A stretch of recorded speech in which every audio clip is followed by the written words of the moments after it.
Guys আমাকে মাত্র যে প্লেয়ারটা মারলো এটা হ্যাকার নাকি? হ্যাকার না, কারণ টিমমেটরা বলতেছিল এটা সিস্টেম একটা হ্যাকার, হ্যাঁ এটা তো হ্যাকার, এটা হ্যাকার। বলতেছিল এটা নাকি হ্যাকার, কিন্তু তার এই শটটা দেখার পর আমার আদৌ মনে হয়নি এটা হ্যাকার, কারণ এই ধরনের শট তো সবাই মারতে পারে। এখানে আমার কথাটাই চিন্তা করেন, আশপাশে কোনো টিমমেট নাই, সামনে ফুল স্কোয়াড, আমি ব্যাকআপ চাইতেছিলাম কিন্তু আমাকে লুট করুম। শুনতেই তো পারলেন আমাকে ব্যাকআপ দেওয়ার থেকে তার লুট করাটা বেশি গুরুত্বপূর্ণ।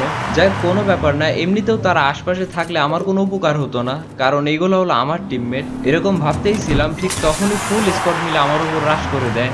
আর ভালোভাবে খেয়াল করলে দেখতে পাবেন আমার কাছে শর্ট রেঞ্জের কোনো গান নেই, মানে একটু রিস্কে ছিলাম যে কিভাবে এখান থেকে বেঁচে ফিরবো, কিন্তু বেঁচে ফিরতে তো হবেই, তাই অনেক কষ্টে একটাকে ওয়ান টেপ মেরে ডাউন করি।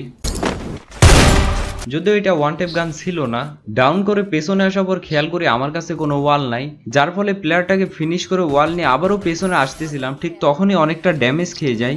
ড্যামেজ দেওয়ার পর তারাও ফুল দমে রাশ করে। এরপর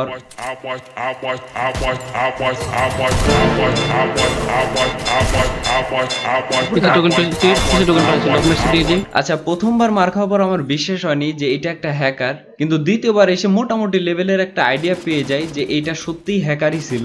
এখনো যদি আপনাদের বিশ্বাস করতে অসুবিধা হয় তাহলে আমার টিমমেটের ক্লিপটা দেখেন তাকে কিভাবে মারছে। আশা করি পেয়েই গেছেন। এটা যেহেতু হ্যাকার, তাই হ্যাকারকে মারার জন্য আমি বিমা শক্তিতে আসি, এসেই প্রথমে হ্যাকারের একটা টিমমেটকে ডাউন করি, এরপরে সামনেই ছিল হ্যাকারটা।